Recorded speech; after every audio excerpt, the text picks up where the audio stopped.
चलिए,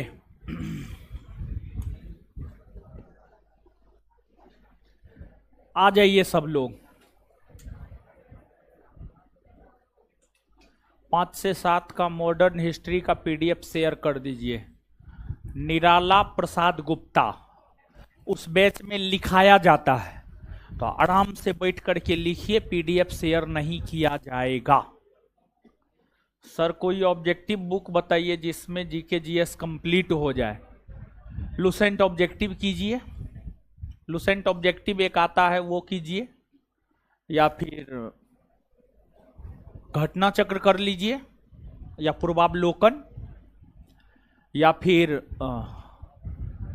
परीक्षा वानिका कर लीजिए।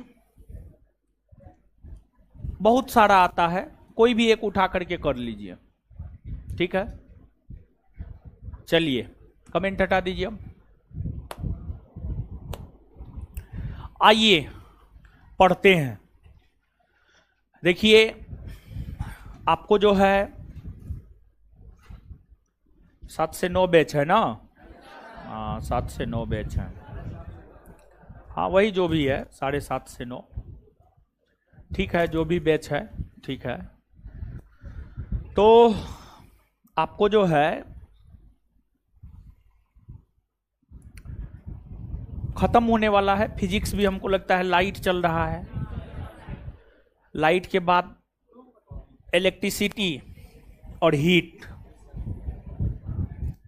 और सुनिए समझिए, 7 से 9 जो लोग ऑनलाइन कर रहे हैं, और ऑफलाइन वाले लोग सुनिएगा, बाद में आप लोग से पहले बाद में बात करेंगे, पहले ऑनलाइन वाले से बात कर लेते हैं। देखिए 7 से 9 जो फाउंडेशन बैच है, इसमें अगर आप देखेंगे तो आपको बायोलॉजी, केमिस्ट्री, इकोनॉमिक्स नहीं हुआ है और नहीं हुआ है, अच्छा ठीक है। इकोनॉमिक्स जो 5 से 7 में हो रहा है, इस बैच में भी लाइव होता है? नहीं होता है, नहीं होता है। देखिए ऑनलाइन वालों के लिए बोल रहे हैं, आप लोग मत सुनिएगा, आप लोग कान बंद कर लीजिए। इस बैच में ऑनलाइन वालों के लिए स्पेशली बोल रहे हैं, जो इस बैच में इनरोल हैं। इस बैच में आपको लगभग सब चीज हो गया है, लगभग सब चीज हो गया है। फिजिक्स थोड़ा बहुत बाकी है, वर्ल्ड ज्योग्राफी थोड़ा बहुत बाकी है, और फिर आपको मॉडर्न हिस्ट्री बाकी है।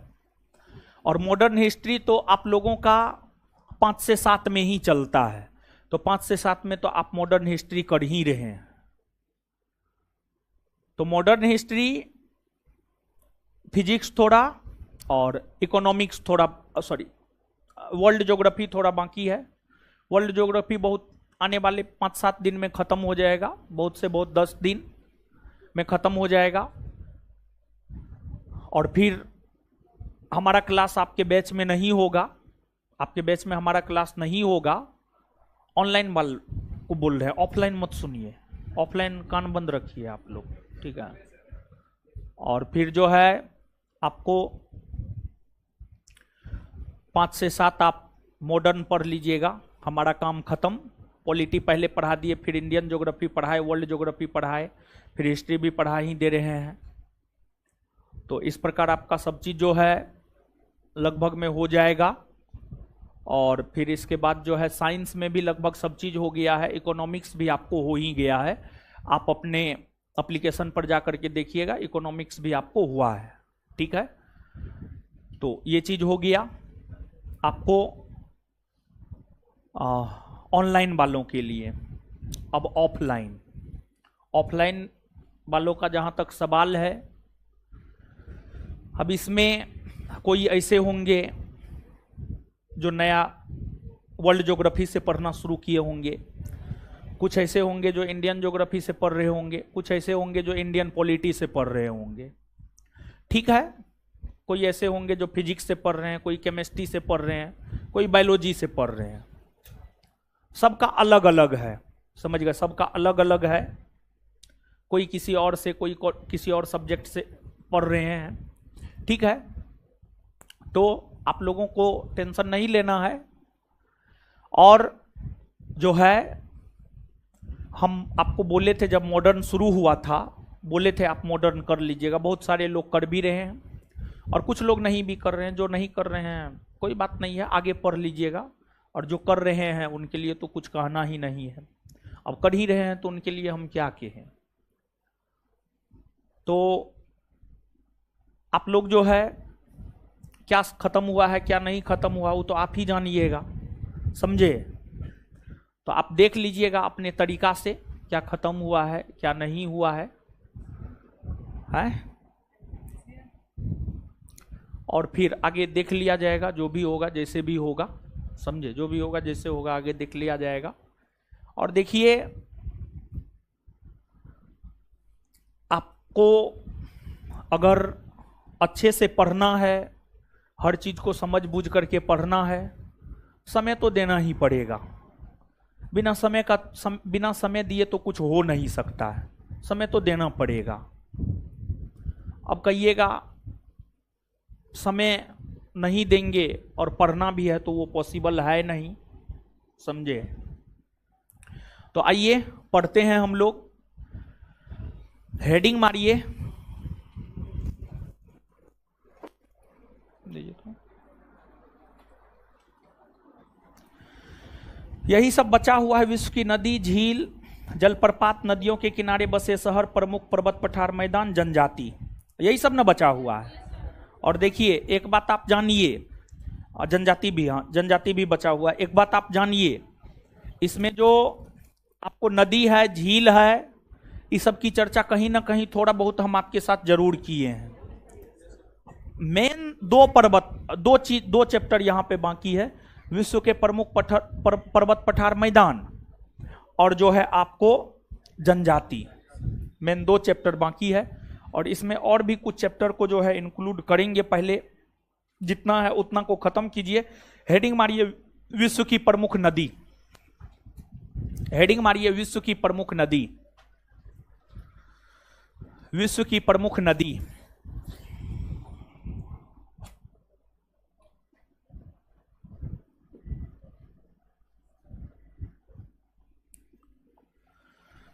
हेडिंग मारिएगा विश्व की प्रमुख नदी।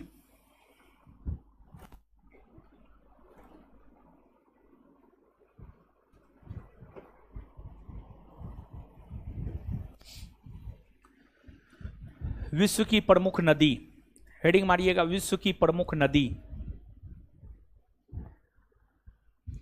विश्व की प्रमुख नदी। और एक बात बताइए, आप में से कितने ऐसे लोग हैं भारत का भूगोल जो नहीं पढ़े हैं? हाथ खड़ा कीजिए। तो इंडियन ज्योग्राफी नहीं पढ़े हैं, हाथ खड़ा कीजिए। तो बहुत सारे लोग इंडियन ज्योग्राफी नहीं पढ़े हैं ना। सुबह में 8 से 10 में खाली हैं आप लोग? टीटीएस में, टीटीएस में मतलब मंगलवार, बृहस्पतिवार, शनिवार, टीटीएस में 8 से 10 खाली हैं। और टीटीएस में वैसे लोग जो भारत का भूगोल नहीं पढ़े हैं और जो खाली हैं, सुबह 8 से 10 में 8:30 से 10 पढ़ाते हैं, टाइम है 8 से 10, 8:30 से 10 पढ़ाते हैं। कितने ऐसे लोग हैं जो भूगोल नहीं पढ़े हैं और 8:30 से 10 में खाली? हाथ खड़ा कीजिए। तो खाली है, उस टाइम में कोई काम नहीं है।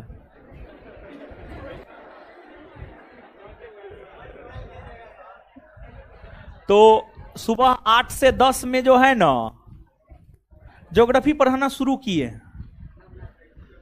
और उसमें 2 चैप्टर पढ़ा दिए हैं। भारत एक सामान्य परिचय, भारत की भूगर्भिक संरचना, और राज्य पढ़ा रहे हैं। बिहार राज्य संभवतः आज खत्म हो गया है।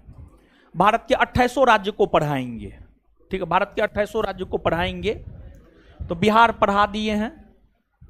तो आप लोग आना चाहते हैं सुबह 8 से 10 में भारत का भूगोल पढ़ने के लिए? नहीं, जो लोग बोल रहे हैं नहीं, इसका मतलब वो 9-10 बजे सुबह सो करके उठते हैं।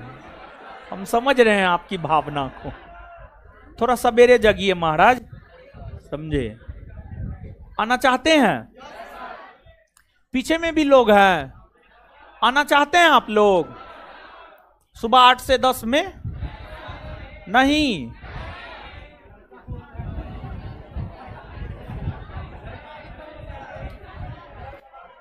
हां, नहीं, नहीं, हां। चलिए, दुन्नू चल रहा है। चलिए आइए, ठीक है, पढ़ते हैं। विश्व की प्रमुख नदियां, हेडिंग मारिए नील नदी।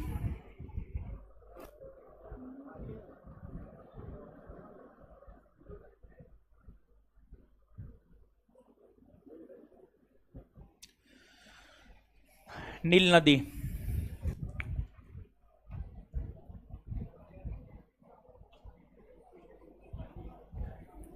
है, आइए बोर्ड पे आइए, बोर्ड पे आइए।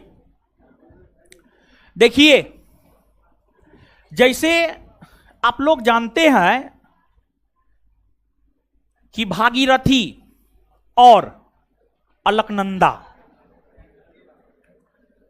भागीरथी नदी और अलकनंदा उत्तराखंड में देवप्रयाग के पास,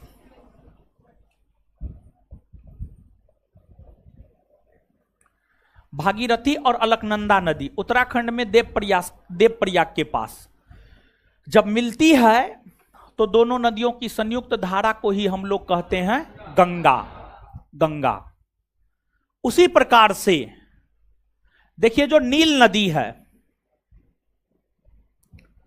नील नदी की अगर हम लोग बात करें तो जो नील नदी है, नील नदी की अगर हम लोग बात करें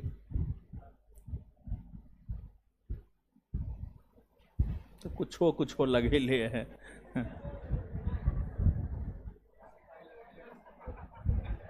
जो मन में आया लगा दिए। चलिए देखिए, ध्यान दीजिएगा, नील नदी दो नदी से मिलकर बना है। एक का नाम है श्वेत नील और एक का नाम है ब्लू नील। ब्लू नील, जो नील नदी है, नील नदी की अगर हम लोग बात करें तो नील नदी दो नदियों से मिलकर बना है। और नील नदी जो दो नदियों से मिलकर बना है, एक का नाम है श्वेत नील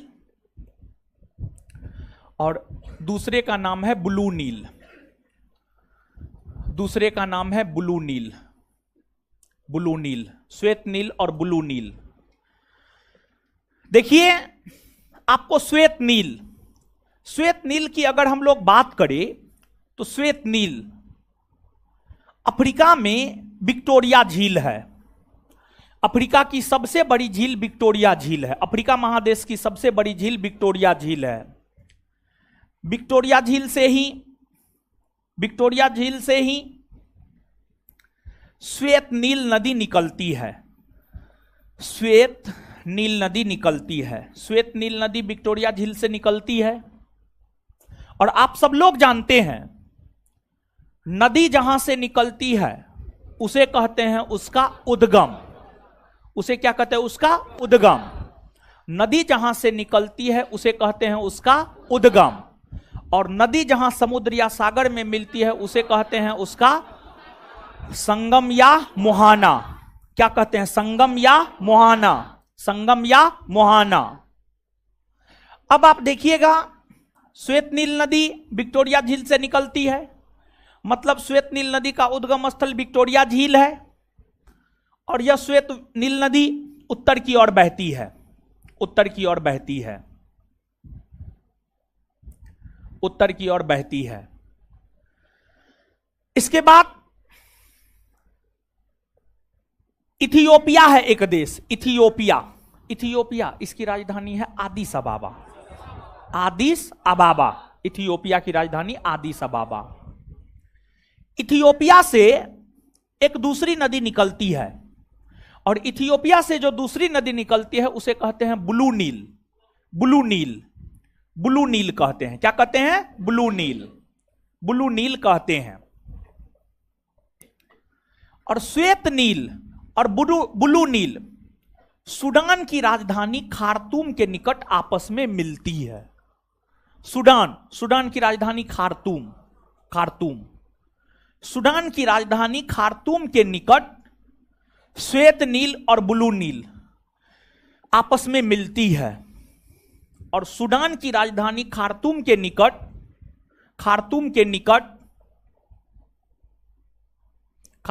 निकट जो श्वेत नील और ब्लू नील आपस में मिलती है, तो इन दोनों के आपस में मिलने के बाद जो इन दोनों नदियों की संयुक्त धारा है उसे ही हम लोग नील के नाम से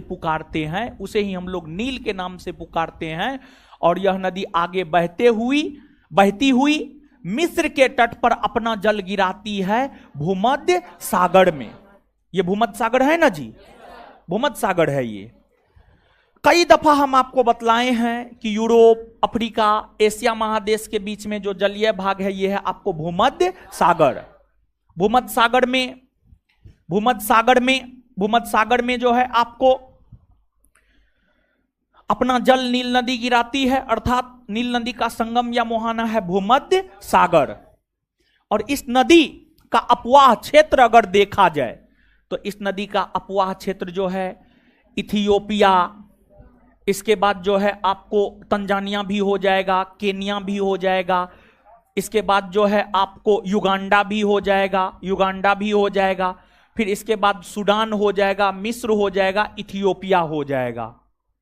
इन तमाम देशों में इस नदी के अपवाह क्षेत्र देखने को मिलते हैं, मतलब इस नदी की सहायक नदियां इन देशों में बहती है, और यह विश्व की सबसे लंबी नदी है, आप सब लोग जानते हैं। और यह विश्व की सबसे लंबी नदी है और इसकी लंबाई है 6695 किलोमीटर। देखिए, कुछ स्रोत इसकी लंबाई 6690 किलोमीटर लिखता है, कुछ स्रोत निश्चित तौर पर 6690 किलोमीटर इसकी लंबाई लिखता है, लेकिन हम जिस स्रोत को अपनाए हैं उसमें इसकी लंबाई बतलाई गई है 6695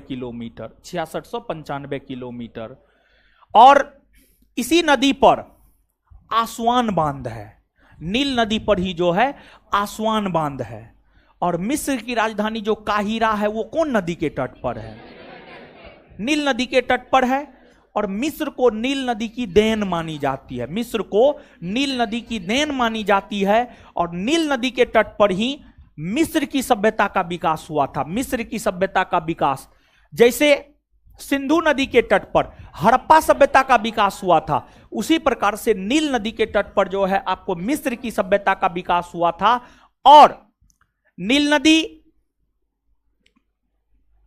के अंतर्गत जो श्वेत नील है, श्वेत नील विक्टोरिया झील से होकर गुजरती है, और विक्टोरिया झील की अगर आप बात करेंगे तो विक्टोरिया झील से होकर विषुवत रेखा गुजरती है। विषुवत रेखा 0 डिग्री अक्षांश रेखा को हम लोग विषुवत रेखा कहते हैं। विषुवत रेखा जो है आपको विक्टोरिया झील से होकर गुजरती है। और जब आप उत्तर जाइएगा तो उत्तर में आपको मिलेगा कर्क रेखा। और कर्क रेखा की अगर आप बात करेंगे तो कर्क रेखा को पार करते हुए नील नदी भूमध्य सागर में अपना जल गिराती है। मतलब जो नील नदी है, नील नदी का संबंध विषुवत रेखा और कर्क रेखा दोनों से है। तो नीचे से लिखिए,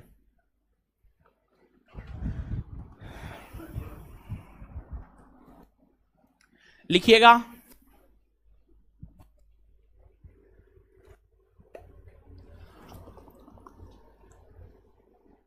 नील नदी यह विश्व की सबसे लंबी नदी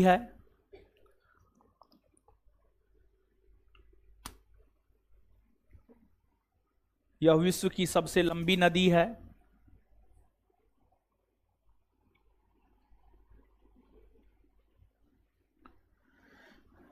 इसकी लंबाई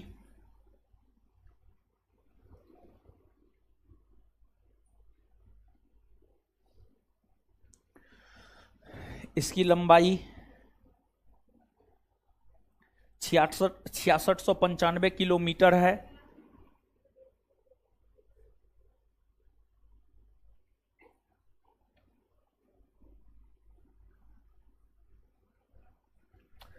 इसकी लंबाई 6695 किलोमीटर है।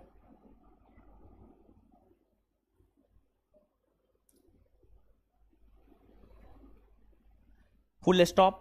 श्वेत नील और ब्लू नील, श्वेत नील और ब्लू नील, श्वेत नील और ब्लू नील नदियों के मिलने से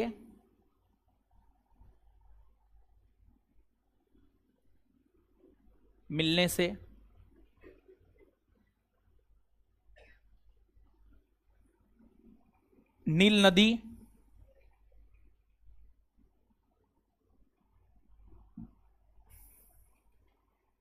का निर्माण हुआ है।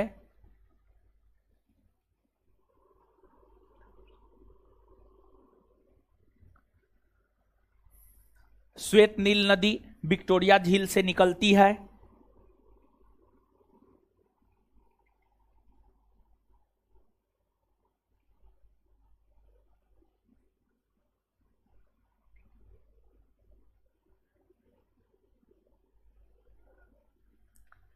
श्वेत नील विक्टोरिया झील से निकलती है और ब्लू नील और ब्लू नील और ब्लू नील इथियोपिया, ब्लू नील इथियोपिया से निकलती है।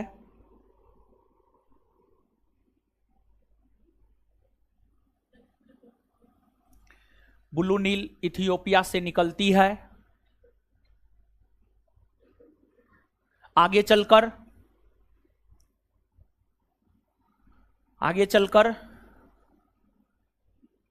सूडान की राजधानी,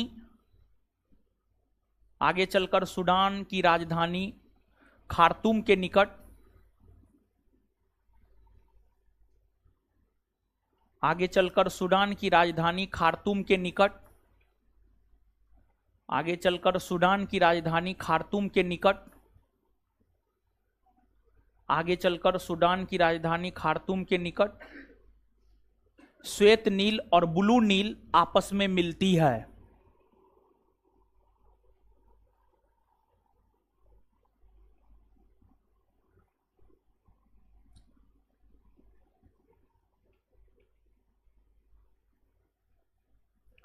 श्वेत नील और ब्लू नील आपस में मिलती है।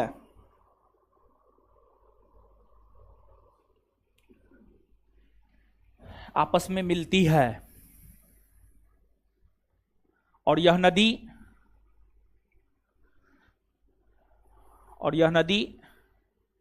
फिर नील नदी कहलाती है।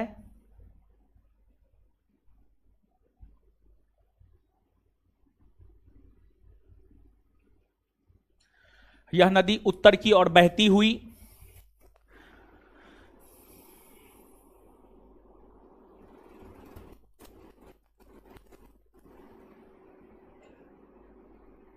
यह नदी उत्तर की ओर बहती हुई अपना जल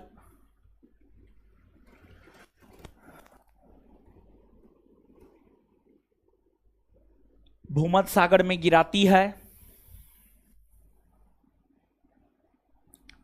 भूमध्य सागर में गिराती है। भूमध्य सागर में गिराती है।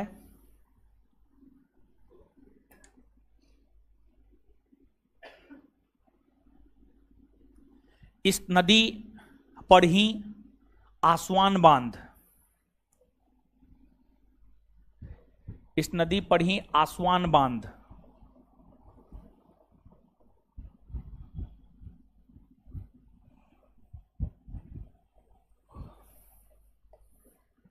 इस नदी पर ही आसवान बांध, इस नदी पर ही आसवान बांध स्थित है।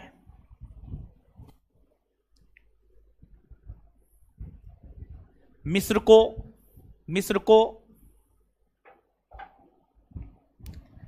नील नदी की देन, मिस्र को नील नदी की देन, मिस्र को नील नदी की देन मानी जाती है।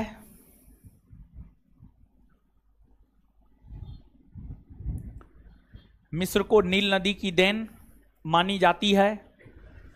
मिस्र को नील नदी की देन मानी जाती है। विश्व की दूसरी सभ्यता मिस्र की सभ्यता का उदय। विश्व की दूसरी सभ्यता मिस्र की सभ्यता का उदय।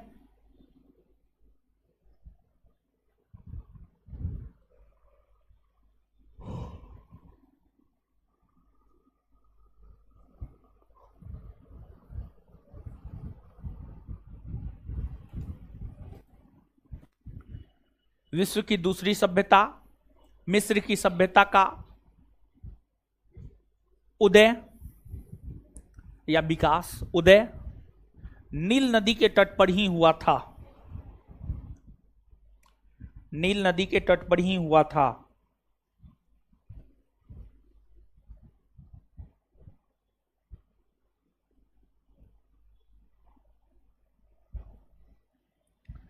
चलिए उसी में एक पॉइंट और लिख लीजिए। इस नदी का संबंध विषुवत रेखा और कर्क रेखा दोनों से है। इस नदी का संबंध विषुवत रेखा और कर्क रेखा दोनों से है। इस नदी का संबंध विषुवत रेखा और कर्क रेखा दोनों से है।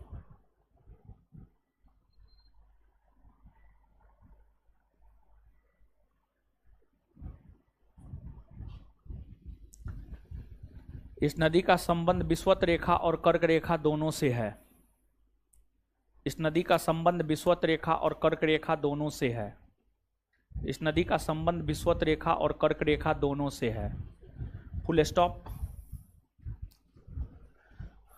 चलिए आगे हेडिंग मारिए।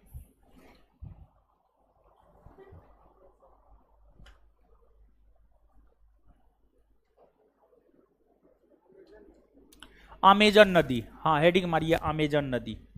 अमेजन नदी।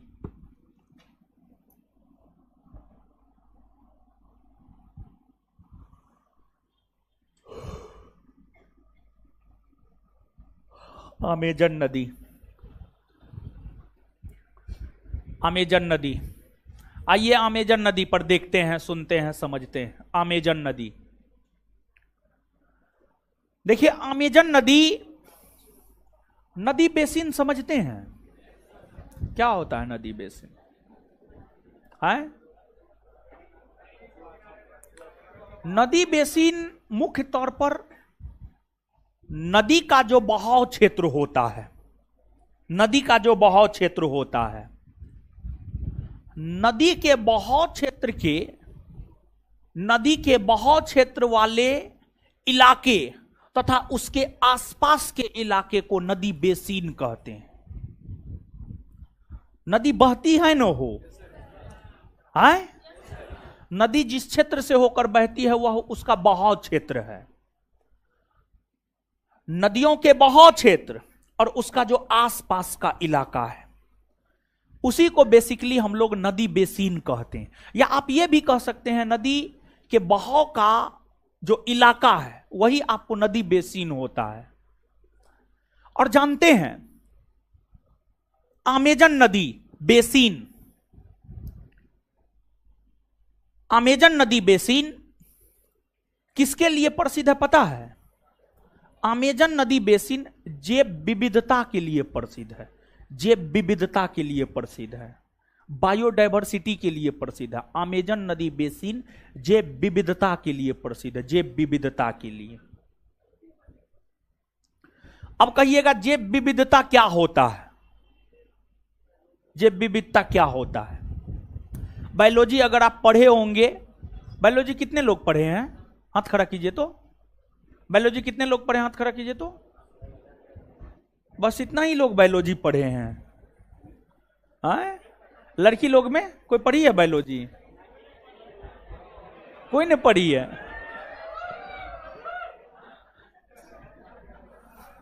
नहीं पढ़े हैं बायोलॉजी? क्या है? ओ कहां से आए हैं?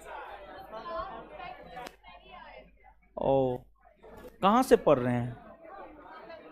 मतलब कहां से पढ़ रहे हैं? क्लास में? साइंस में? साइंस, केमिस्ट्री और फिजिक्स पढ़ रहे हैं। केमिस्ट्री पढ़े हैं और फिजिक्स पढ़ रहे हैं। हाँ ठीक है। उधर एक आध गो हाथ खड़ा की थी। कौन कौन हाथ खड़ा की थी जी? बायोलॉजी कौन कौन की? हाँ की है उधर। वो चश्मा वाली की है। और यो लड़की तो हाथ खड़ा की थी जी, आप भी नहीं किए हैं भाई लोग? अरे क्वेश्चन नहीं पूछेंगे, डरों से ना आप लोग हाथ खड़ा करते हैं, समझे? देखिए जैव विविधता नहीं समझते हैं, समझिए समझिए। देखिए जैव विविधता अंग्रेजी में बायोडाइवर्सिटी।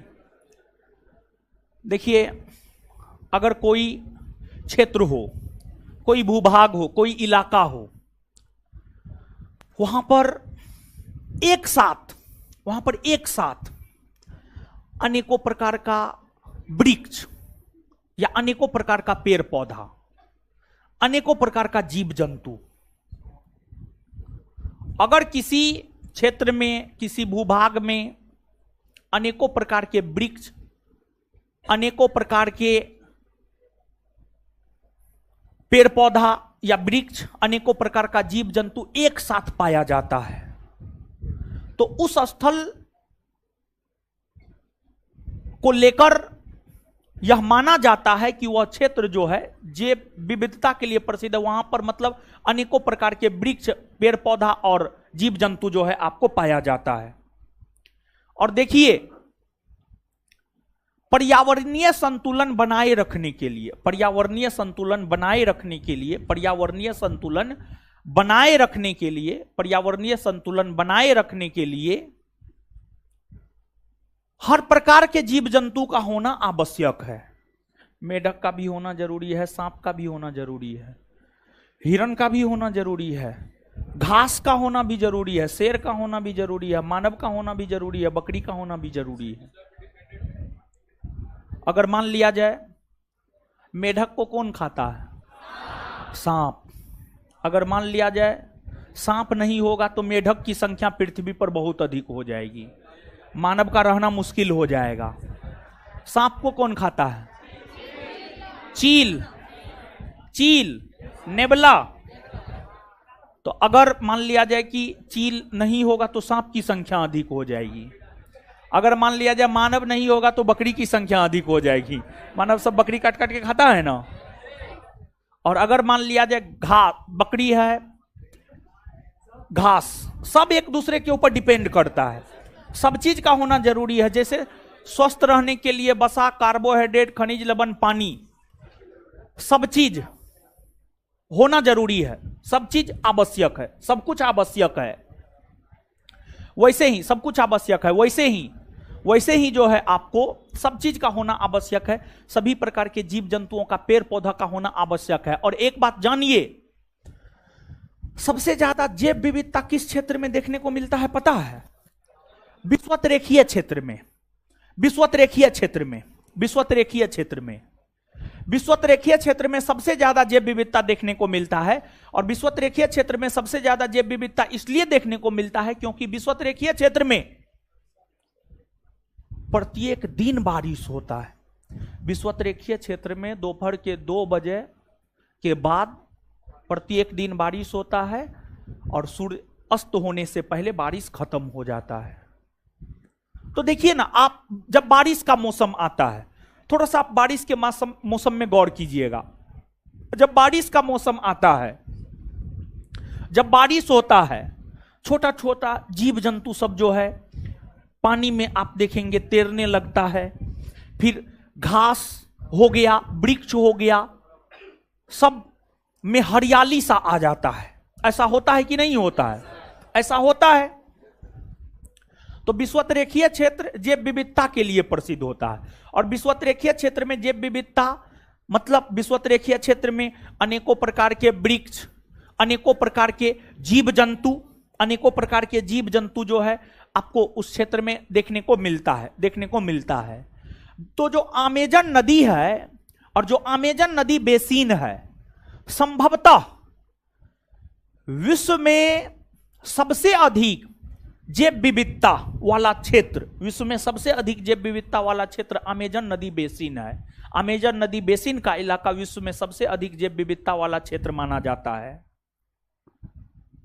और जैसे भारत की अगर आप बात करेंगे तो भारत में जैव विविधता वाला क्षेत्र कौन है? भारत में मुख्य तौर पर जैव विविधता वाला क्षेत्र है? पश्चिमी घाट और पूर्वी हिमालय। पश्चिमी घाट और पूर्वी हिमालय, यही ना भारत में जैव विविधता वाला क्षेत्र है जी। जब भारत का भूगोल हम आपको पढ़ाए थे तो वहां पर इस बात का जिक्र हम आपके साथ किए थे, पश्चिमी घाट और पूर्वी हिमालय जैव विविधता वाला क्षेत्र भारत का है। तो उसी प्रकार से जो है अमेजन नदी बेसिन जैव विविधता के लिए प्रसिद्ध है। और देखिए अमेजन नदी की अगर आप बात करेंगे तो यह विश्व की दूसरी सबसे लंबी नदी है, लेकिन आयतन के दृष्टिकोण से और बहाव के दृष्टिकोण से यह सबसे बड़ी नदी है। आयतन और बहाव के दृष्टिकोण से अमेजन नदी सबसे बड़ी नदी है, लेकिन लंबाई के दृष्टिकोण से जो है यह विश्व की दूसरी सबसे लंबी नदी है। और जो अमेजन नदी है दक्षिणी अमेरिका महादेश में बहती है, और दक्षिणी अमेरिका महादेश के पश्चिमी भाग में एंडीज पर्वत है। और एंडीज पर्वत का विस्तार जो है आपको इक्वेडोर में, पेरू में, चिली में, अर्जेंटीना जैसे देशों में देखने को मिलता है। तो एंडीज पर्वत का विस्तार जो पेरू में है, एंडीज पर्वत से ही जो है आपको एंडीज पर्वत से ही अमेजन नदी निकलती है। और यह नदी अपने उद्गम से पूरब की ओर बहती है और ब्राजील में बहती हुई ब्राजील के तट पर ही यह नदी अपना जल गिराती है अटलांटिक महासागर में। मतलब इस नदी का उद्गम स्थल पेरू स्थित एंडीज पर्वत और इसका संगम या मोहाना अटलांटिक महासागर है। और इस नदी के विषय में कहा जाता है कि यह नदी जो है आपको विषुवत रेखा को काटती है। इस नदी के मुहाने को विषुवत रेखा काटती है। कहने का मतलब यह हुआ कि जहां पर यह नदी अपना जल अटलांटिक महासागर में गिराती है, वहां से होकर के विषुवत रेखा जो है आपको गुजरती है। इस नदी के मुहाने को जो है विषुवत रेखा काटती है। तो यह नदी विषुवत रेखा के नजदीक से होकर गुजरती है, और विषुवत रेखा के नजदीक से होकर गुजरती है तब तो इस नदी के मुहाने को विषुवत रेखा काटती है, तो यह नदी विषुवत रेखा के नजदीक बहती है, विषुवत रेखा के आसपास बहती है। और सबसे ज्यादा जैव विविधता विषुवत रेखा के आसपास देखने को मिलता है, क्योंकि इस क्षेत्र में हमेशा वर्षा होता है, प्रत्येक दिन बारिश होता है। इसी वजह से अलग अलग प्रकार के पेड़ पौधे, वृक्ष, जीव जंतु जो है इस क्षेत्र में पाया जाता है। तो यही रीजन है कि यह नदी जो है आपको जैव विविधता के लिए प्रसिद्ध है।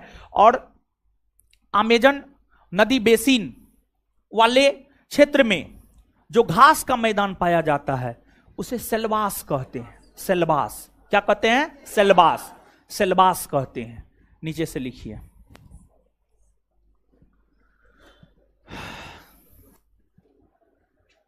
अमेजन नदी डैश दे करके यह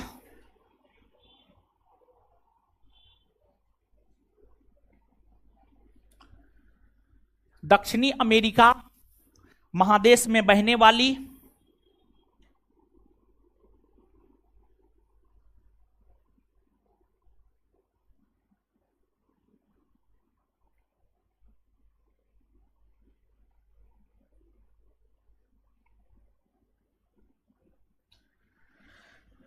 यह दक्षिणी अमेरिका महादेश में बहने वाली सबसे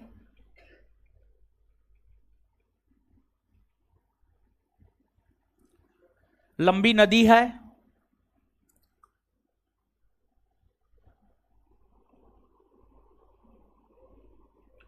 विश्व में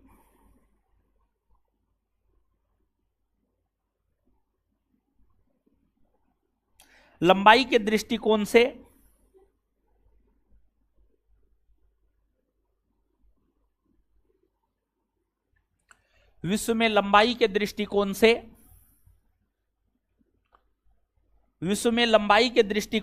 इस नदी का दूसरा स्थान है।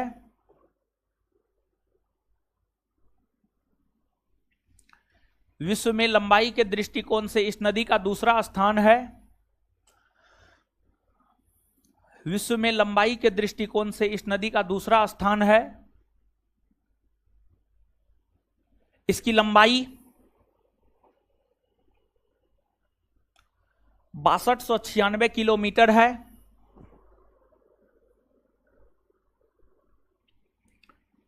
इसकी लंबाई 6296 किलोमीटर है। यह नदी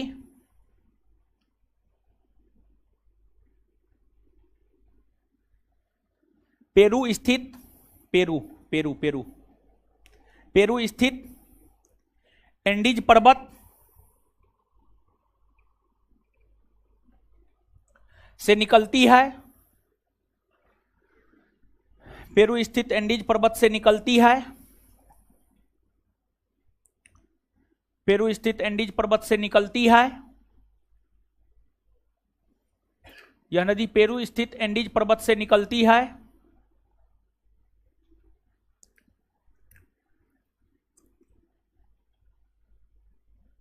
और अपने उद्गम से पूरब की ओर बहती हुई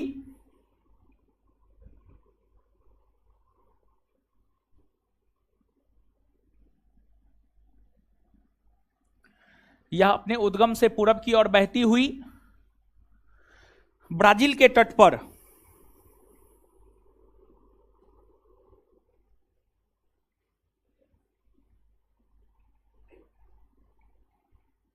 ब्राजील के तट पर अपना जल अटलांटिक महासागर में गिराती है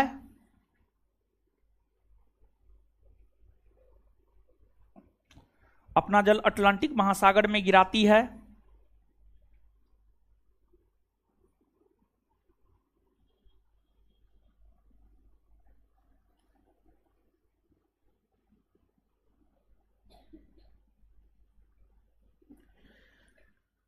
इस नदी के मुहाने को विषुवत रेखा काटती है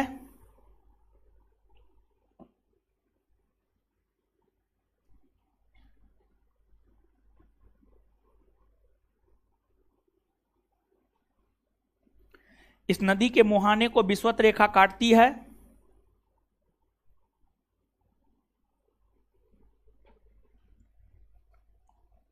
फुल स्टॉप।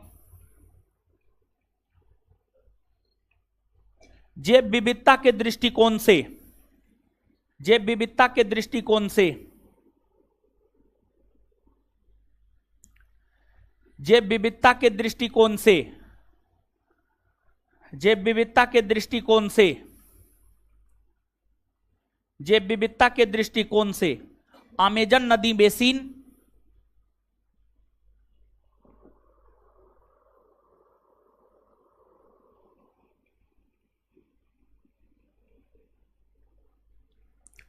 जैव विविधता के दृष्टिकोण से अमेजन नदी बेसिन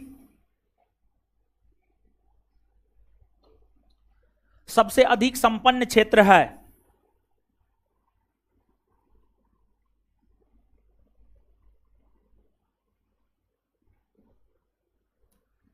सबसे अधिक संपन्न क्षेत्र है सबसे अधिक संपन्न क्षेत्र है सबसे अधिक संपन्न क्षेत्र है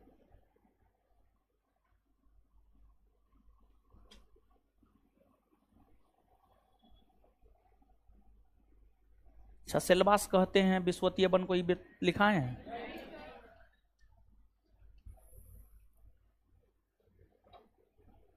इस नदी के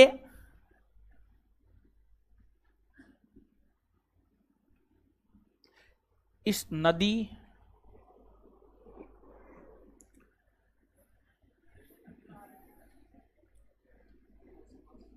इस नदी बेसिन के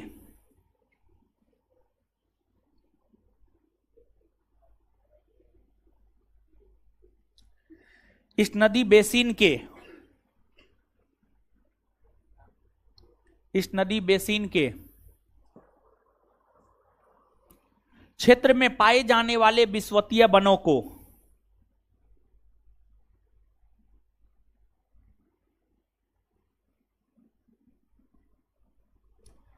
क्षेत्र में पाए जाने वाले विश्वतीय वनों को सेलबास कहते हैं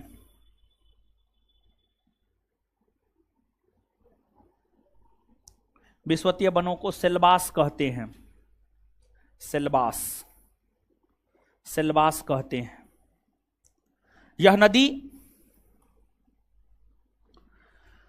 आयतन और बहाव के दृष्टिकोण से यह नदी आयतन और बहाव के दृष्टिकोण से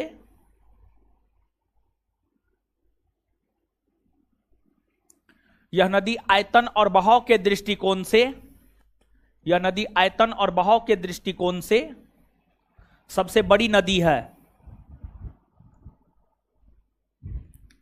यह नदी आयतन और बहाव के दृष्टिकोण से सबसे बड़ी नदी है।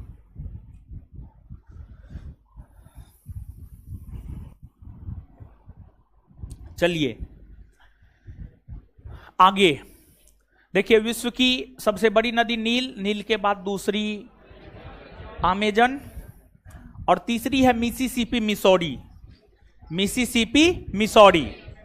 और एक बात आप जानिए, नील नदी अफ्रीका महादेश की सबसे लंबी नदी है, अमेजन नदी दक्षिणी अमेरिका महादेश की सबसे लंबी नदी है, और मिसिसिपी मिसौरी उत्तरी अमेरिका महादेश की सबसे लंबी नदी है, उत्तरी अमेरिका महादेश की सबसे लंबी नदी है। समझ गए? तो अब आप जानिए Mississippi Missouri, Mississippi Missouri.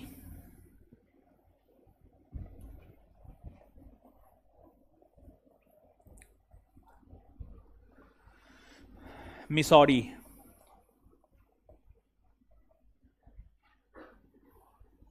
Mississippi Missouri, देखिए ध्यान दीजिएगा, मिसिसिपी मिसौरी ध्यान दीजिएगा। देखिए आपको उत्तरी अमेरिका महादेश में एक झील है, उसका नाम है इटास्का झील, इटास्का, इटास्का झील। इटास्का झील से, इटास्का, इटास्का झील से मिसिसिपी नदी निकलती है और आगे चल करके मिसौरी इसमें शामिल हो जाती है। मिसौरी इसकी सहायक नदी है, मिसौरी इसकी सहायक नदी है।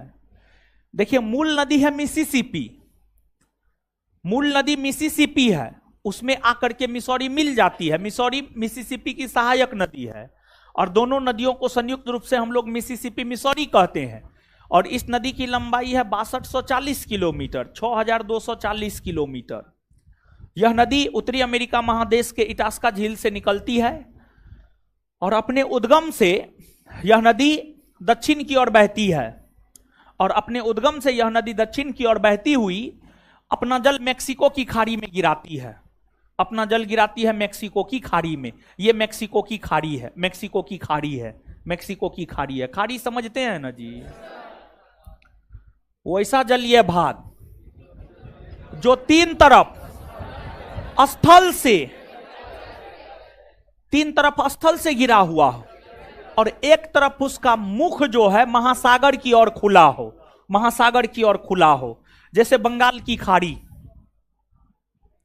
बंगाल की खाड़ी, भारत के मानचित्र पर बंगाल की खाड़ी को एकदम स्पष्टता पूर्वक समझिएगा। खाड़ी, खाड़ी देखिए, खाड़ी की अगर आप बात करेंगे तो खाड़ी वैसा जलीय भाग जो तीन तरफ स्थल खंड से घिरा हुआ हो और एक तरफ उसका मुख जो है महासागर के साथ जुड़ा हुआ हो, वही खाड़ी कहलाता है। जैसे बंगाल की खाड़ी देखिए ना, ये बंगाल की खाड़ी है।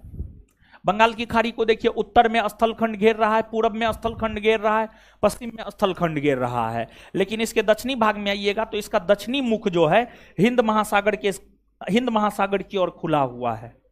तो खाड़ी वैसे जलीय भाग को कहा जाता है जो तीन तरफ स्थल और एक तरफ महासागरीय या सागरीय भाग से जुड़ा हुआ हो, वही कहलाता है। तो ये जो है मेक्सिको की खाड़ी है, मेक्सिको की खाड़ी है, और ये जलीय भाग है, ये मेक्सिको की खाड़ी है, मेक्सिको है। आप देख सकते हैं ये जल वाले भूभाग से जुड़ा हुआ, ये जलखंड अटलांटिक महासागर की और इसका मुख खुला हुआ है, बाद बाकी तीन तरफ जल से घिरा हुआ है। तो मेक्सिको की खाड़ी में जो है मिसिसिपी मिसौरी नदी अपना जल गिराती है और मिसिसिपी मिसौरी नदी जो है पंचाकार डेल्टा बनाती है, पंजाकार, पंजाकार। देखिए जैसे आप सब लोग जानते हैं विश्व की सबसे बड़ी डेल्टा सुंदरवन का डेल्टा है, जिस डेल्टा का निर्माण गंगा और ब्रह्मपुत्र की संयुक्त धारा के द्वारा किया जाता है। गंगा नदी और ब्रह्मपुत्र नदी दोनों नदियों की संयुक्त धारा मिलकर के जो है आपको सुंदरवन डेल्टा का निर्माण करती है, जो डेल्टा विश्व की सबसे बड़ी डेल्टा है। और जो सुंदरवन डेल्टा है उसकी आकृति त्रिभुजाकार है, लगभग त्रिभुजाकार है। डेल्टा की आकृति त्रिभुजाकार हो गया, पंजाकार हो गया, पंजाकार हो गया। तो मिसिसिपी मिसौरी नदी जो है आपको पंजाकार, पंजा यानी हाथ, पंजा मतलब हाथ, समझ गए, पंजा समझ गए, पंजा, पंजा ये हुआ, पंजाकार डेल्टा का निर्माण करती है मिसिसिपी मिसौरी नदी, समझ गए। तो नीचे से लिखिए,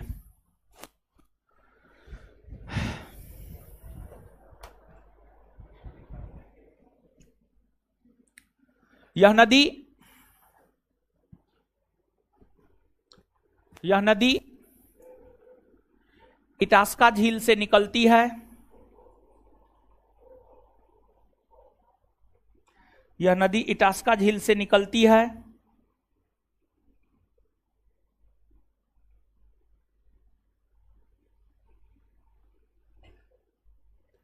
यह नदी इटास्का झील से निकलती है।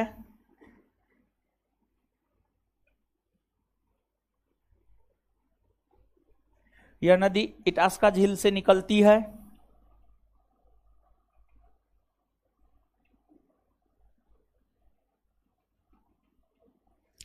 इसकी लंबाई 6240 किलोमीटर है।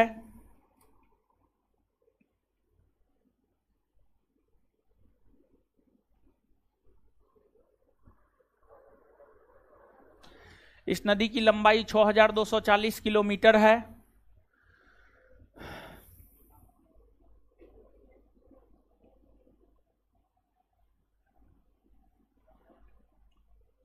इसकी सबसे बड़ी सहायक नदी मिसौरी है।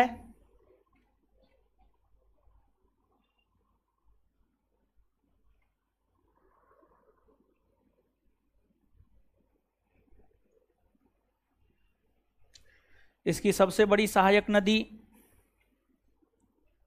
इसकी सबसे बड़ी सहायक नदी मिसौरी है।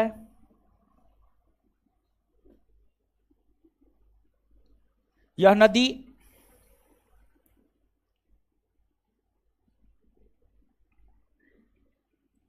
पंजाकार डेल्टा का निर्माण करती है।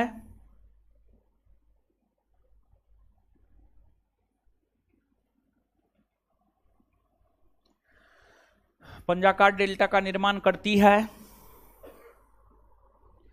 मोहना मेक्सिको की खाड़ी है, लिखे हैं ना। इस नदी का मोहना मेक्सिको की खाड़ी है।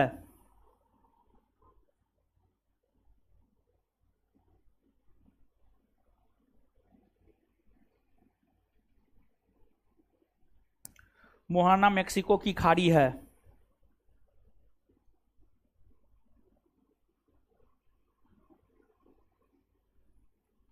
यह उत्तरी अमेरिका महादेश की सबसे लंबी नदी है।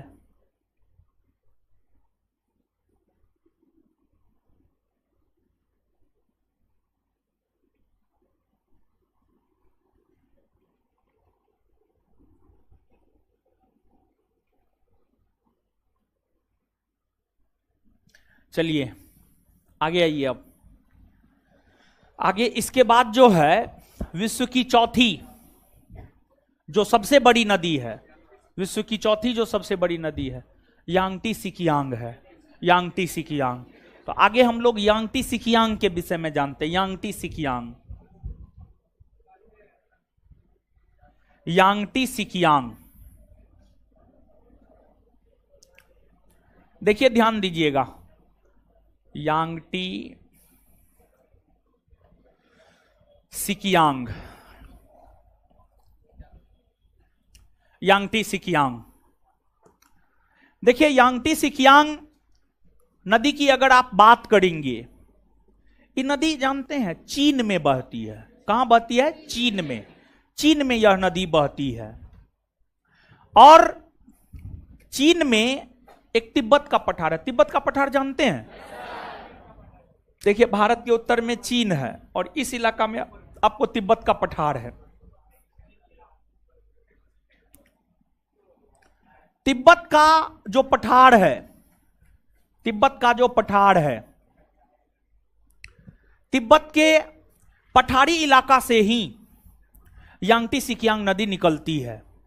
तिब्बत के पठारी इलाका से यांगटी सिकियांग नदी निकलती है और यांगटी सिकियांग नदी अपने उद्गम से पूरब की ओर बहती है। अपने उद्गम से पूरब की ओर बहती है, इधर बह रही है मतलब पूरब की ओर बहती है। और यह नदी पूरब की ओर बहती हुई अपना जल पूर्वी चीन सागर में गिराती है। चीन के पूर्वी भाग में जो ये जलीय भाग है, पूर्वी चीन सागर न है, और ये वाला जो है दक्षिणी चीन सागर है, ये पूर्वी चीन सागर है, ये जापान सागर है। नहीं बतलाए हैं, समझ गए। पूर्वी चीन सागर में ये नदी अपना जल गिराती है। इसकी लंबाई है 5,797 किलोमीटर, 5,797 किलोमीटर। और इस नदी पर चीन के प्रमुख शहरों में से वुहान शहर हो गया, संघाई शहर हो गया, ये चीन के प्रमुख शहर है। जैसे भारत के प्रमुख शहर मुंबई हो गया, कोलकाता हो गया, बेंगलुरु हो गया, दिल्ली हो गया। तो चीन के प्रमुख शहरों में वुहान का नाम आता है, संघाई का नाम आता है। ये सब शहर यांगटी सिकियांग नदी के तट पर ही है। और इसी नदी पर थ्री गॉर्ज डैम, इसी नदी पर जो है थ्री गॉर्ज डैम बना हुआ है। थ्री गॉर्ज डैम की अगर हम लोग बात करें तो वह इसी नदी पर जो है आपको बना हुआ है। और यह विश्व की तो चौथी सबसे लंबी नदी है ही, साथ ही साथ पूरे एशिया में बहने वाली सभी नदियों में सबसे लंबी नदी है। पूरे एशिया में बहने वाली नदी में सबसे लंबी नदी आपको यही नदी है, यांगटी सिकियांग ही नदी है। तो एशिया महादेश की सबसे लंबी नदी यांगटी सिकियांग है, समझ गए। तो अब नीचे से लिखिए यांगटी सिकियांग।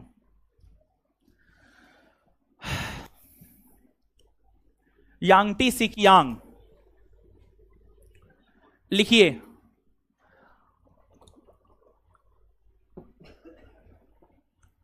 यह विश्व की चौथी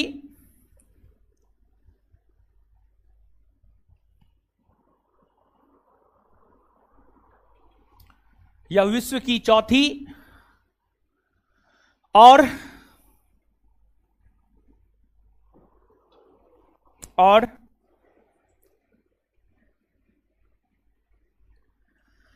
एशिया महादेश की सबसे लंबी नदी है।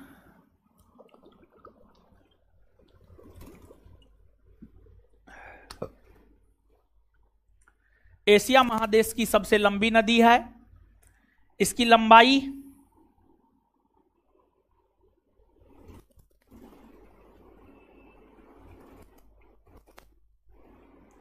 इसकी लंबाई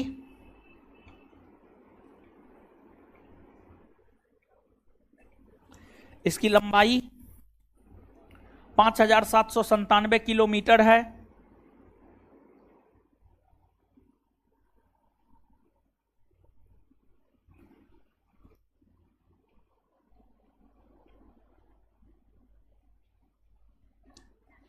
इसकी लंबाई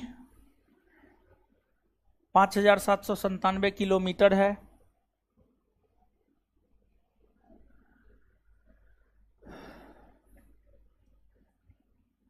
इस नदी के तट पर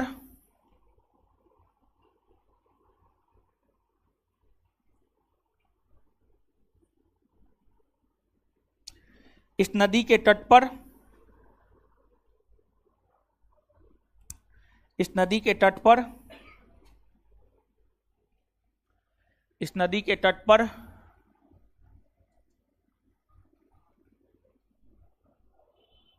संघाई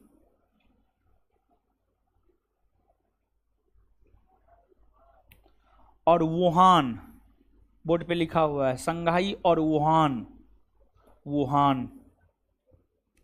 वुहान जैसे शहर स्थित है।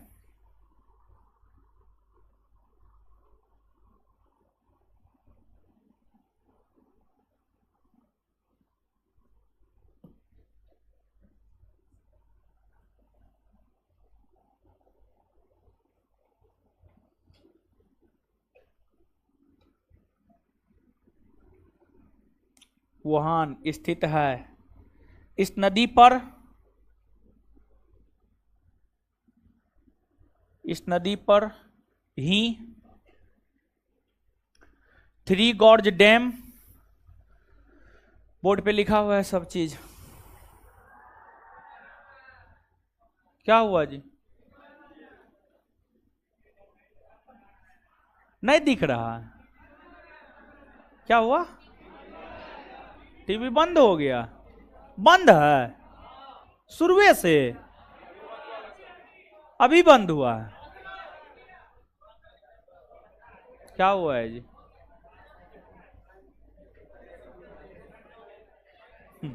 देखिए कैसे ही गया।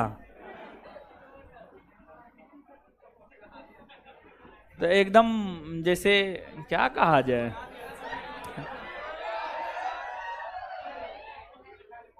मतलब बेगाड़ी वाला काम करने जैसा गया बिट्टू सर। हाँ, कब? कल? का है?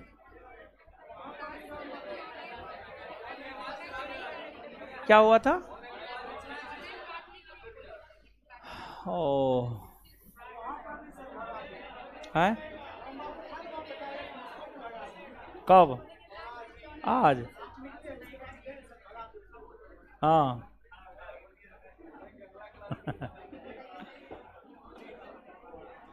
ठीक हुआ जी? टीबी नहीं ठीक हुआ?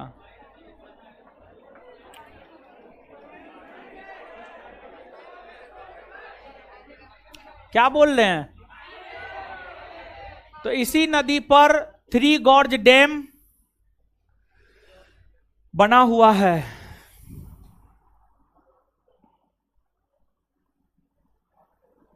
वहां पर काहे भगा दिए थे?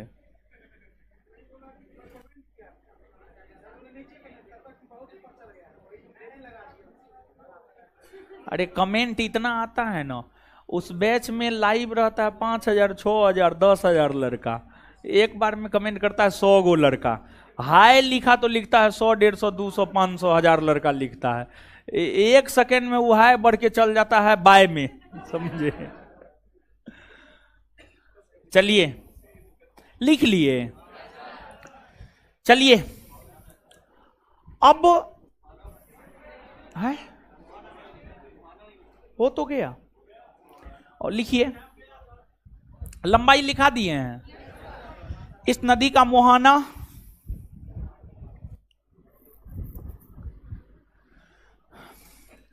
मुहाना पूर्वी चीन सागर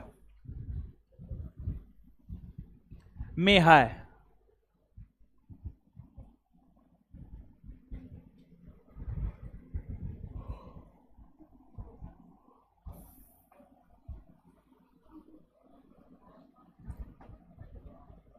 चलिए एगो प्रश्न पूछा गया परीक्षा का है, मेकांग डेल्टा किस देश में है? मेकांग डेल्टा किस देश में? चीन में है? नहीं, चीन में ना है। म्यांमार में है? म्यांमार में भी ना है। नहीं, म्यांमार में।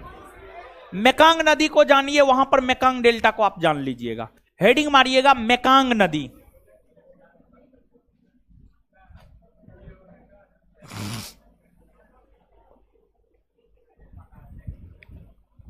बड़ी महत्वपूर्ण है।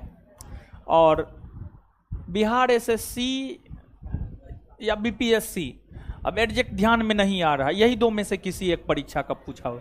बात है क्या, सब परीक्षा का ना क्वेश्चन बैंक देखते रहते हैं, तो कभी बिहार एसएससी वाला बीपीएससी में घुस जाता है, बीपीएससी वाला दरोगा में घुस जाता है, समझे? मेकांग नदी पूछा हुआ क्वेश्चन है। मेकांग डेल्टा कौन देश में है, पूछा हुआ क्वेश्चन। बिहार एसएससी या बीपीएससी, यही दोनों का पूछा हुआ है।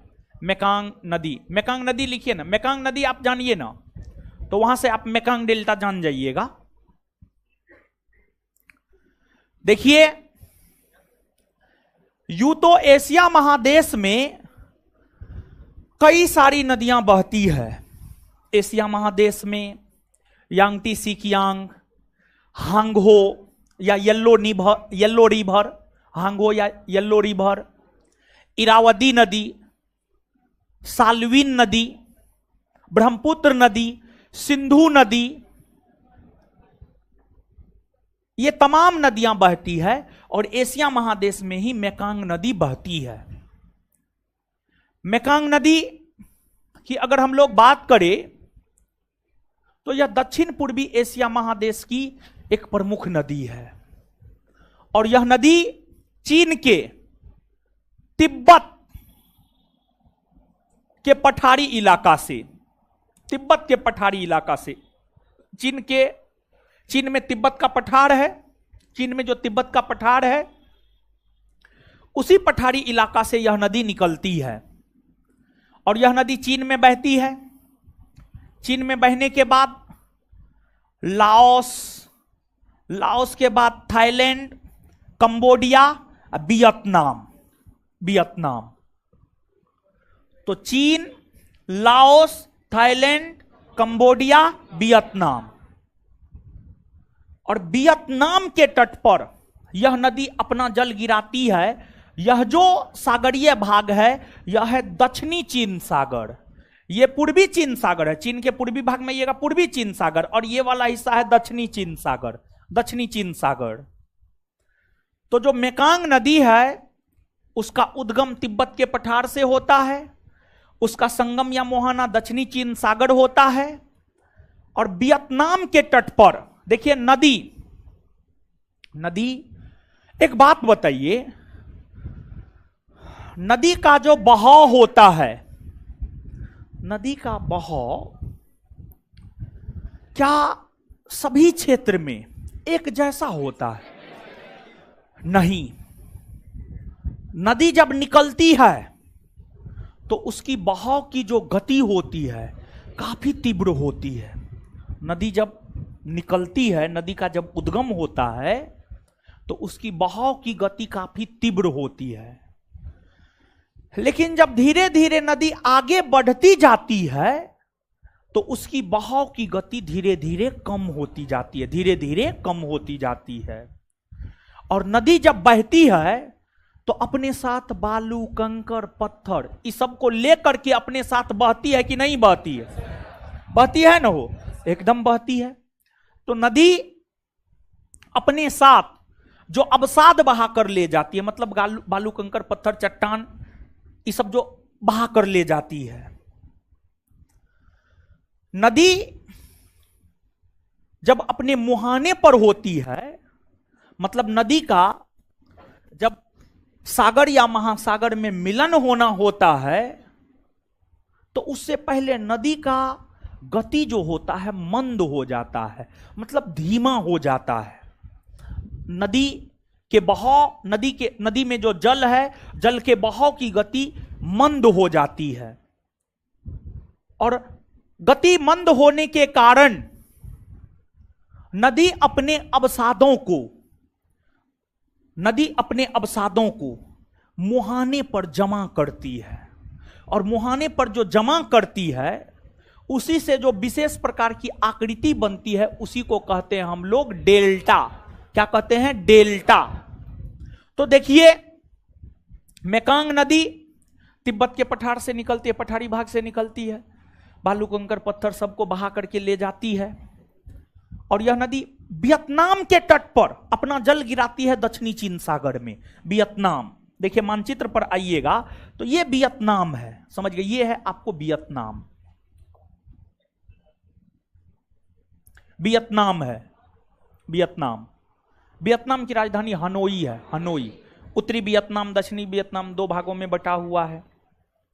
वियतनाम के तट पर यह नदी अपना जल गिराती है दक्षिणी चीन सागर में और जब मेकांग नदी वियतनाम के तट पर अपना जल गिराती है दक्षिणी चीन सागर में तो उससे पहले मेकांग नदी डेल्टा का निर्माण करती है।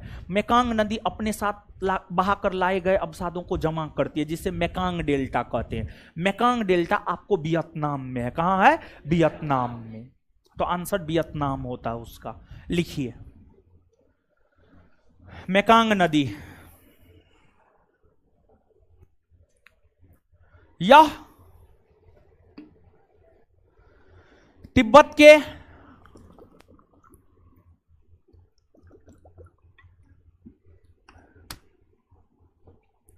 यह तिब्बत के पठारी इलाका से निकलती है।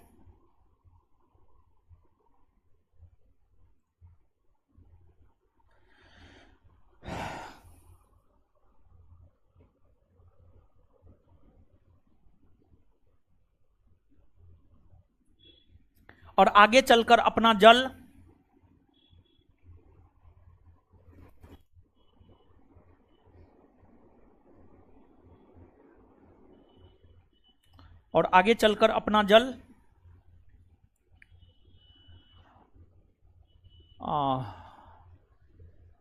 दक्षिणी चीन सागर में वियतनाम के तट पर गिराती है। दक्षिणी चीन सागर में वियतनाम के तट पर गिराती है।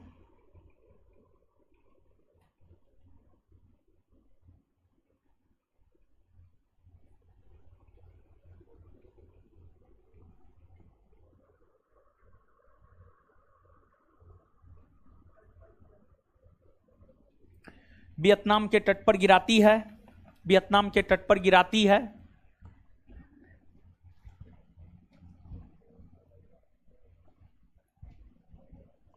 वियतनाम के तट पर गिराती है।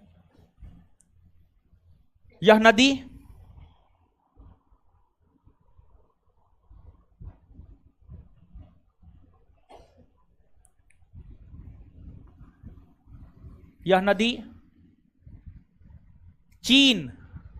चीन,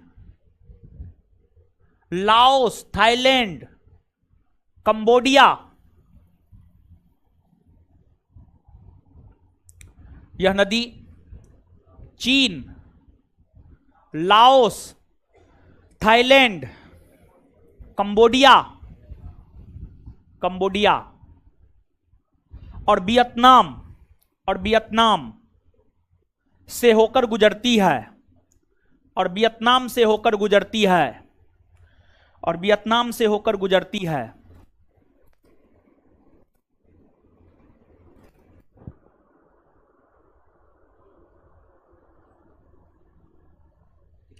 और वियतनाम से होकर गुजरती है। यह नदी मेकांग डेल्टा का निर्माण करती है जो वियतनाम में स्थित है।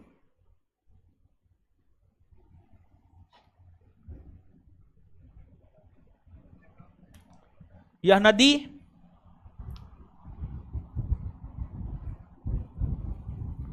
मेकांग डेल्टा का निर्माण करती है जो वियतनाम में है। सिर्फ उसमें लिखी है VVI, बकलोलबी सब VVI है इसमें। आप ही को बोल रहे हैं, सब इसमें VVI है। एक को जो है फालतू न है इसमें, सिर्फ एगो मेकांग में लिखी है VVI। एकदम लगता है क्वेश्चन यही सेट करेगी। लिखिए, अब सुनिए आगे। देखिए, जैसे गौर से सुनिएगा, अभी तुरंत थोड़ा देर पहले बताए हैं, सबसे अधिक जैव विविधता वाला नदी बेसिन कौन है? अमेजन नदी बेसिन है ना हो। वैसे ही दूसरा सबसे अधिक जैव विविधता वाला नदी बेसिन मेकांग नदी बेसिन है। अमेजन के बाद दूसरा सबसे अधिक जैव विविधता वाला नदी बेसिन मेकांग नदी बेसिन है। और जो कंबोडिया देश है, कंबोडिया से होकर यह गुजरती है। कंबोडिया की राजधानी है नाम पेन।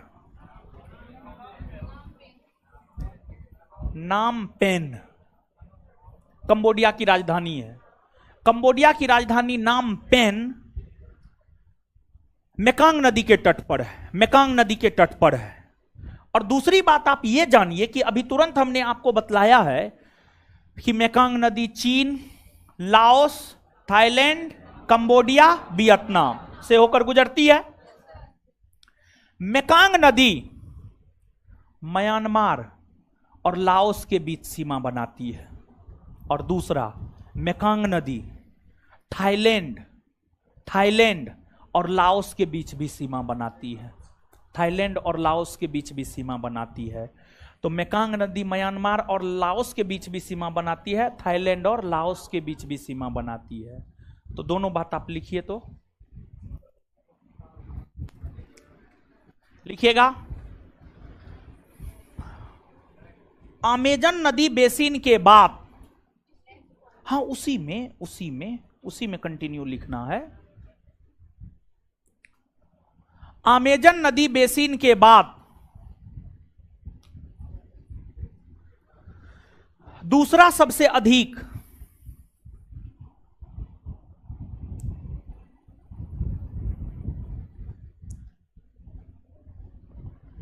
अमेजन नदी बेसिन के बाद दूसरा सबसे अधिक जैव विविधता वाला नदी बेसिन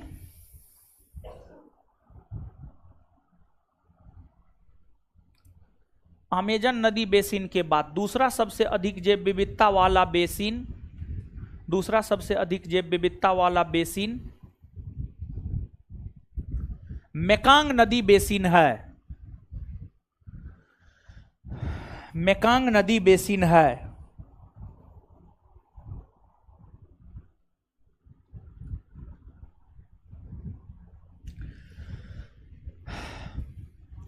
कंबोडिया की राजधानी नाम पेन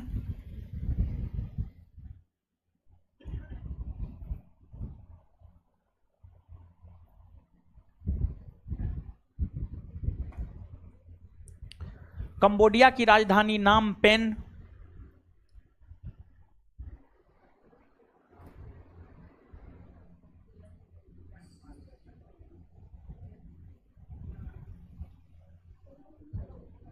मेकांग नदी पर स्थित है।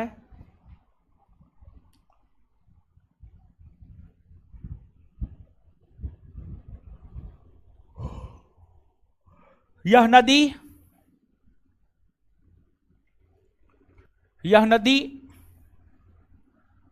म्यांमार और लाओस, म्यांमार और लाओस तथा लाओस और थाईलैंड के बीच, तथा लाओस और थाईलैंड के बीच, तथा लाओस और थाईलैंड के बीच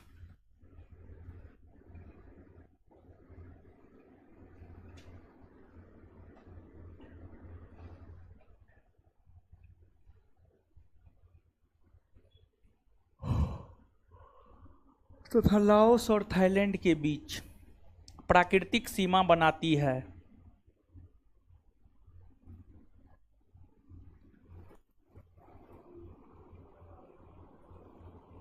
प्राकृतिक सीमा बनाती है। चलिए हो गया, जितना समझाएं लिखाएं पढ़िए, तो पढ़िए हीरो सब, पढ़िए पढ़िए जल्दी।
पढ़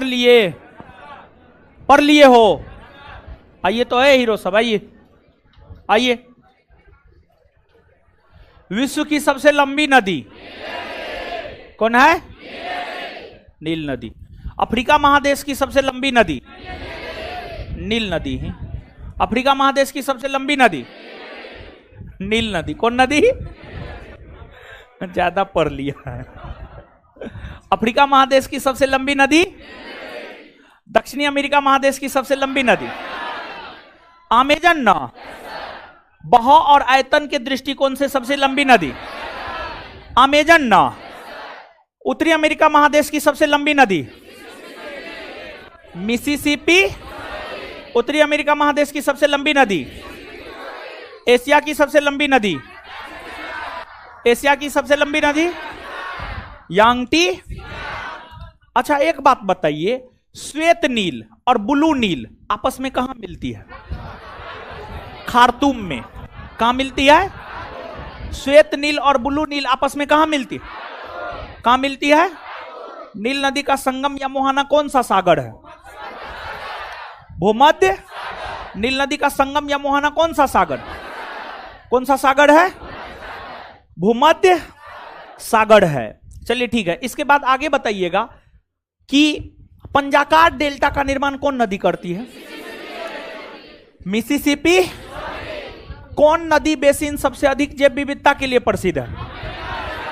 कौन है?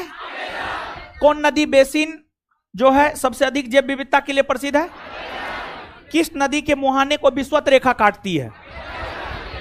अमेजन नदी ना। किस नदी के मुहाने को विषुवत रेखा काटती है? मेकांग डेल्टा कौन देश में है? आए? मेकांग डेल्टा कंबोडिया की राजधानी नाम पे कौन नदी पर है? आए? मेकांग नदी पर ना। म्यांमार और लाओस तथा लाओस और थाईलैंड के बीच प्राकृतिक सीमा कौन बनाता है? कौन बनाता है? संघाई शहर कौन नदी के तट पर है? यांगटी। संघाई शहर कौन नदी के तट पर? यांगटी। क्लियर है बात? और हां, विश्व की 3 सबसे बड़ी नदी का क्रम पूछेगा तो नील, अमेजन, मिसिसिपी, मिसौरी। याद रखिएगा, विश्व के 3 बड़ी नदियों का क्रम क्या है? नील, अमेजन, मिसिसिपी, मिसौरी। नील, अमेजन, मिसिसिपी, मिसौरी। विश्व की 3 बड़ी नदियों का क्रम क्या है?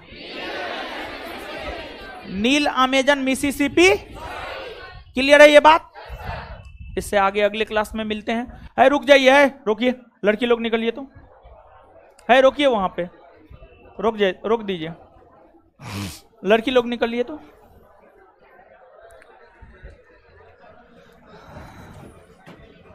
निकलिए सब लोग जल्दी। कौन बैच में? दरोगा बैच आप करिए रहे हैं, वहां पे ऑब्जेक्टिव देंगे ना? हैं? सुबह में आना है? आना है तो आ जाइए ना, कोई दिक्कत। वहां पे चलता है, वहां पे चलता है। होगा, इसमें भी होगा थोड़ा, लेकिन लेट से होगा। जल्दी करना है तो 2-3 बैच कीजिए। तो मॉडर्न में आते हैं आप? करते हैं ना? करते हैं ना? ठीक है तब ठीक है। सुबह 8 से 10 में आना है, आ जाइएगा, वहां पे होता है। एकदम टेस्ट दीजिए आप। रुकिए, हट, हम निकले हैं।